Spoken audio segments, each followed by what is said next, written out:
किसी भी पिंड के वेग में परिवर्तन की दर को हम त्वरण कहते हैं। मतलब यदि किसी पिंड का वेग निश्चित समय में अंतराल में क्या हो रहा है, बदल रहा है, कम हो रहा है अथवा ज्यादा हो रहा है, बट उसका वेग क्या हो रहा है, चेंज हो रहा है, उस परिवर्तन की दर को हम क्या कहेंगे, त्वरण कहेंगे। एक उदाहरण के लिए समझ लो आप फिसल पट्टी पे बैठे हो, तो शुरुआत में क्या होता है, जो आपको नीचे उतरने की दर होती है स्लो होती है, धीरे धीरे होता है, वेग क्या होती है, कम होती है, फिर बाद में वेग बढ़ता है, फिर नीचे जाके क्या हो जाता है, और कम हो जाता है। तो फिसल पट्टी पे बैठते समय शुरुआत में जो वेग होता है वह कम होता है, बीच में बढ़ जाता है और अंत में कम हो जाता है। यह दर्शाता है कि निश्चित समय पर वेग में जो परिवर्तन आया है, मतलब ये क्या दर्शा रहा है, त्वरण को दर्शाता है। एक और एग्जांपल समझ लो, आप गाड़ी चला रहे हो, मोटर बाइक, और आप क्या कर रहे हो, वेग में परिवर्तन ला रहे हो, मतलब आपकी जो गाड़ी की स्पीड है उसको कर रहे हो, कभी कम कर रहे हो, कभी ज्यादा कर रहे हो, कभी कम कभी ज्यादा, तो एक निश्चित अंतराल में आप उसको कम और ज्यादा कर रहे हो, तो इसका मतलब क्या हो रहा है कि इसके वेग में परिवर्तन आ रहा है, तो उसे भी हम क्या कहेंगे, त्वरण करते हैं।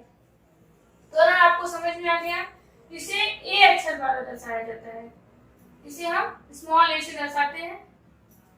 अगर किसी पिंड का वेग प्रारंभ में 0 हो, प्रारंभिक वेग उसका 0 हो, मतलब वह स्थिर अवस्था में हो, स्टार्टिंग में सपोज है वो मार्कर ये डस्टर है, ये रुका हुआ है, तो इसका प्रारंभिक वेग क्या होगा, u इज इक्वल टू 0।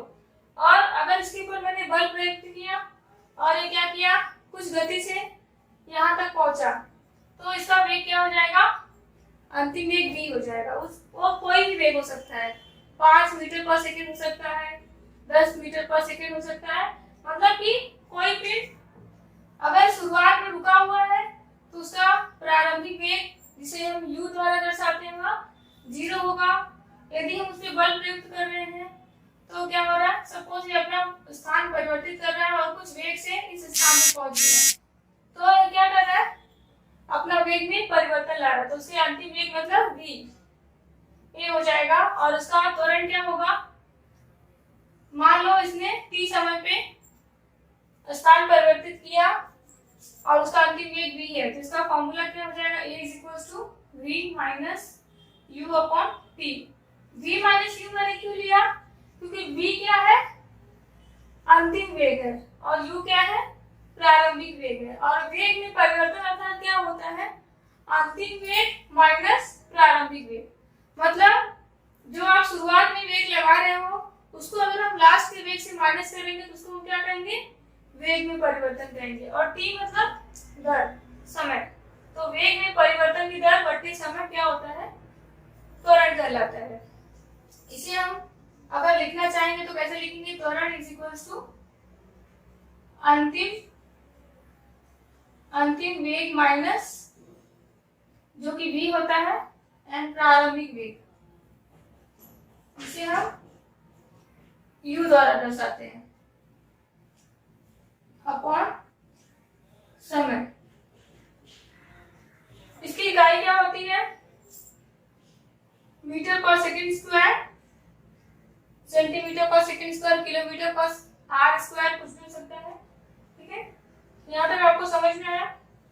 अब हम अगर कहेंगे किसी पिंड में मतलब कि उसमें वेग निरंतर है, मतलब उसका वेग क्या हो रहा है, निश्चित समय पर परिवर्तित हो रहा है, तो उसे हम उस पिंड को क्या कहेंगे, त्वरित पिंड कहेंगे। मतलब किसी पिंड का वेग निश्चित समय पर निश्चित अंतराल में परिवर्तन हो रहा है, उसे हम त्वरित पिंड कहेंगे, मतलब उसका वेग कम ज्यादा कम ज्यादा कम ज्यादा होते जा रहा है, तो वो क्या होगा, त्वरित पिंड कहलाता है, त्वरित पिंड कहलाता है, ठीक है। त्वरित पिंड अर्थात उसका वेग में निश्चित समय पर परिवर्तन आना, निश्चित समय पर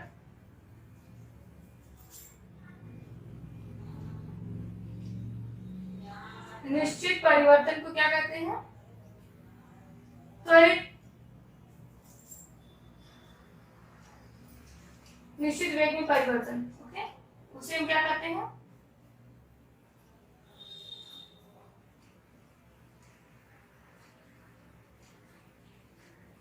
उसे हम कहते हैं त्वरित पिंड।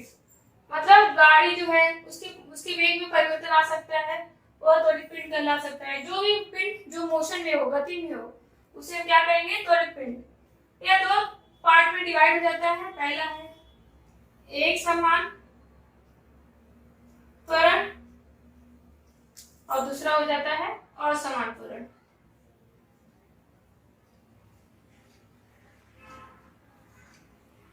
एक समान त्वरण किसे कहते हैं? जब किसी पिंड में निश्चित समय पर निश्चित परिवर्तन आता है। किसी पिंड के वेग में निश्चित समय में निश्चित परिवर्तन आता है। वेग में, पिंड के वेग में निश्चित समय पर निश्चित परिवर्तन, निश्चित समय पर निश्चित परिवर्तन आता है तो उसे हम क्या कहते हैं? एक समान त्वरण कहते हैं। मतलब कि जैसे समझ लो कि हर एक टाइम पे उसका जो वेग में परिवर्तन आ रहा है सेम आ रहा है, उसे हम क्या कहेंगे? एक समान त्वरण कहते हैं। असमान त्वरण कब कहेंगे? जब किसी पिंड के वेग में असमान परिवर्तन, निश्चित समय पे असमान परिवर्तन, निश्चित समय पर असमान परिवर्तन आता है। मतलब जो डिफरेंस है वह सेम नहीं होगा, कुछ भी हो सकता है, कम ज्यादा कुछ भी हो सकता है।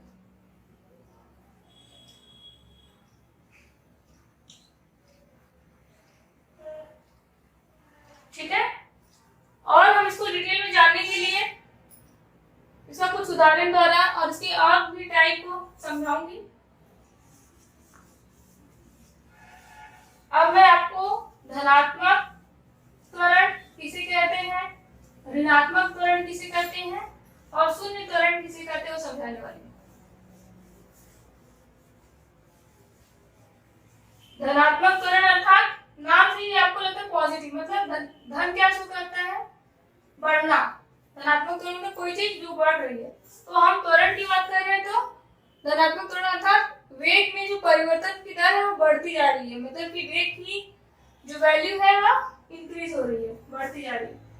धनात्मक त्वरण अर्थात वेग बढ़ता है, वेग जो है बढ़ता है, समय के अनुसार वेग बढ़ता है, उसे धनात्मक त्वरण कहते हैं। ऋणात्मक त्वरण क्या होता है? ऋणात्मक त्वरण में क्या होता है?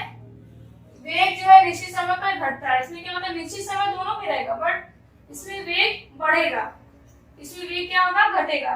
टाइम इक्वल रहेगा दोनों में, टाइम क्या रहेगा? इक्वल रहेगा, बट जो वैल्यू है वेग की इसमें अधिक होगी, इसमें कम होगी। और एक शून्य त्वरण होता है। शून्य मतलब जिसमें त्वरण ना हो, कोई भी पिंड जिसमें त्वरण ना हो, मतलब उसका जो त्वरण हो जीरो हो। ये कब पॉसिबल होगा? जो वेग में परिवर्तन की दर जीरो होगी। मतलब कि प्रारंभिक वेग और अंतिम वेग दोनों एक जैसे होंगे तो उसे शून्य त्वरण कहेंगे। तो शून्य त्वरण में क्या होता है? वेग में कोई परिवर्तन नहीं होता है।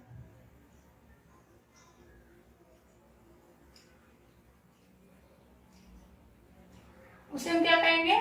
शून्य त्वरण कहते हैं। उदाहरण के लिए, और इसमें वेग क्या होता है? वेग की दिशा और त्वरण की दिशा एक जैसी होती है। वेग तथा त्वरण एक ही डायरेक्शन में होते हैं, एक ही दिशा में होते हैं, एक ही दिशा में होते हैं, राइट। जबकि ऋणात्मक त्वरण में क्या होते हैं? वेग की दिशा त्वरण की दिशा के विपरीत होती है, दिशा के विपरीत होती है। ठीक है, विपरीत मतलब अपोजिट होती है। अगर वेग इस डायरेक्शन में तो त्वरण उसकी विपरीत दिशा में होगा। और इसमें क्या होता है? No direction. वेग की गति त्वरण तो जीरो होता है, इसलिए त्वरण का कोई दिशा नहीं होती है। फॉर एग्जाम्पल मैं बता रही हूँ आपको, इसे समझ लो आप ऐसा वाले रोड पे जा रहे हो, जब आप शुरुआत में चढ़ते हो तो आपको स्पीड गाड़ी की बढ़ानी पड़ती है, राइट। जब आप यहाँ ऐसे स्लोप वाले रास्ते से जाते हो तो आप अगर ऊपर चढ़ते तो स्पीड बढ़ा रहे हो, मतलब कि वेग क्या हो रहा है, बढ़ रहा है। तो इसे हम क्या कहेंगे, धनात्मक त्वरण कहेंगे।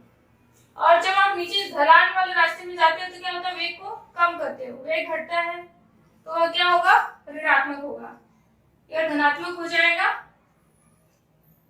क्योंकि यहाँ पे क्या हो रहा है, वेग जो है बढ़ रहा है।